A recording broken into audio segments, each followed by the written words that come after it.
So the Mastery Challenges are a new addition to multiplayer and Warzone in Modern Warfare. They're a set of complex challenges. A lot of them are quite difficult. Some of them are going to take quite a lot of time to unlock. So I thought I'd start to do guides to unlock these challenges, and today we're doing the Lethal Litany Mastery Challenge. So for this challenge, what you need to do is you need to get a kill with 6 different types of lethal equipment in a single match. It gives you a calling card and then also a cool 5000 XP bonus as well to help you guys level up faster. So today I'm going to explain the challenge, give you the best class setup, and then the best tips for completing this challenge alongside my strategy for it as well. Because of that, make sure you stick around to the end of the video so you don't miss out on any important tips in the video. And if you go on to find the video useful, be sure to leave a like on it. It really helps me out, and feel free to subscribe so you don't miss out on any upcoming Modern Warfare videos of mine in terms of challenges or other videos. Very quickly, I'm also doing a COD Points Giveaway. If you're interested in that, check out the rules in the description. Without further ado, let's get into the video. So like I said, for this challenge, Lethal Litany, you get a calling card and then, like I say, 5000 XP as well. It's one of the mastery challenges, so if you get this calling card, it's obviously going to look good.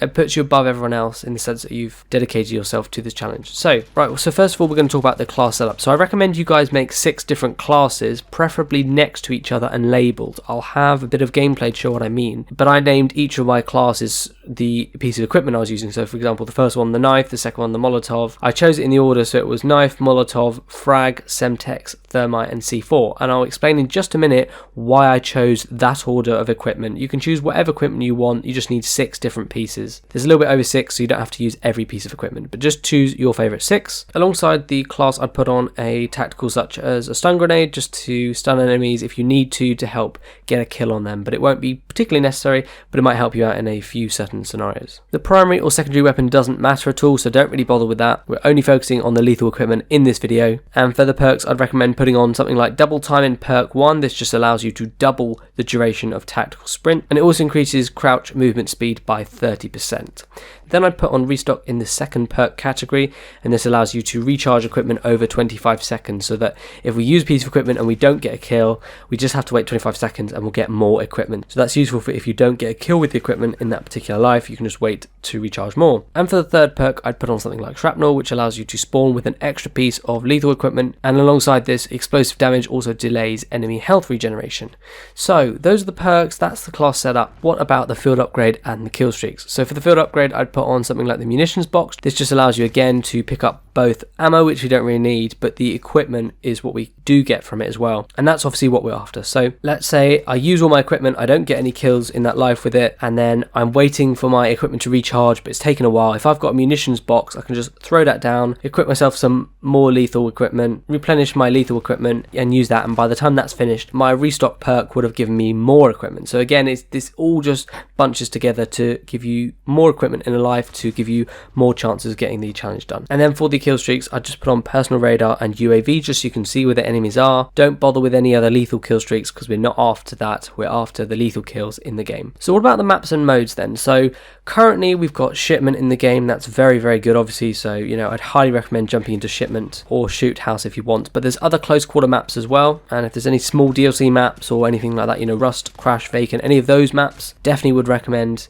jumping into those. I would also recommend if you're watching this video and they haven't got something like shipment or shoot house and the playlist of the week isn't very good, then I'd recommend, if they've got it, trying a face-off map as well. The small maps, so for example, Livestock was the one recently which came out with Season 5. It was a very small 3v3 face-off map, and it was really, really good as well because it's a very small map, a few enemies close together, it's really good for getting this done. So Shipment, Shoot House, small DLC maps like Vacant, Rust, Cheshire Park, those kind of maps, and then face-off if they got it. If not, then just go into something like free-for-all or another mode which puts you onto a close quarters combat map. You can also search for specific maps in particular playlists, for example domination or whatever. So that's just some options, but right now, seeing as shipment and shoot house in the game, that would be my first choice. Now preferably you want to be doing this in hardcore. You don't have to, but I would recommend that, and the reason is because with some of the other lethals it's more difficult to get kills. So for example, like things like the thermite and the Molotov, it only does little bits of damage at a time. The enemy has to stay touching that for it to hurt them more,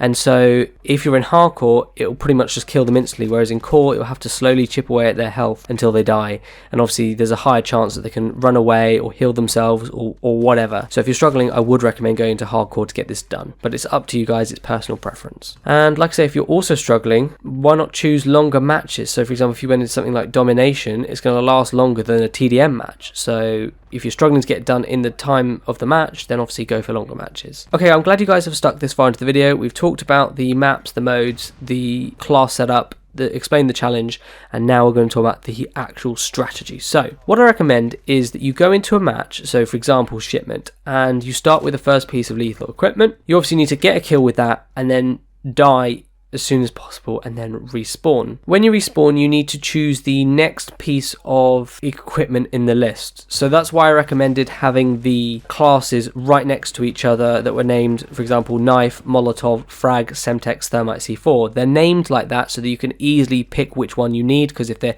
custom class 1, 2, 3, 4, whatever, you're not going to have a clue what's going on. So try and keep them all next to each other. Try and name them all if you can. And I would recommend you start with the most difficult piece of lethal equipment so that when you come down the list, it gets easier and easier. So for me, the throwing knife is probably one of the hardest ones for me. Obviously not for everybody, but for me it is. So I thought once I've got the knife, it will get slightly easier. I'll use a Molotov and then a frag and then Semtex and then a thermite grenade and then a C4. By the time you've got to C4, you've pretty much done the challenge. It's difficult not to get a kill with C4. You know, it's incredibly easy to get C4 kills. So by that point, you don't need to worry about it. Whereas if you start with the C4, you might take too long, and then by the time you come to the more difficult equipment, it's more difficult to do. So I recommend starting with the more difficult equipment to use, like throwing knife, and then go down the list, and as it goes down, use the equipment which you're more familiar with and that you're better with, so that, like I say, you can just work your way down the list of classes, and when you get to the bottom, get the final one, and that will get you the 6th kill. So all you need is a kill with 6 different types of lethal equipment in a single match. As soon as you've got this done, you can leave the match and you can go on to another challenge. I hope you guys found this useful. If you did, be sure to leave a like on the video. It really helps me out, and feel free to subscribe so you don't miss out on any upcoming Modern Warfare videos in terms of leveling up the battle pass fast, getting camos done, unlocking weapons, best class setups, and other challenge guides and stuff like that. If you guys want to see more of these mastery challenges done, leave a like on the video and let me know in the comment section what challenge should I focus on next. I might make a playlist for this if you guys are interested. But cheers guys for watching, really appreciate all the support on the video, and hopefully I'll see you all on the next one.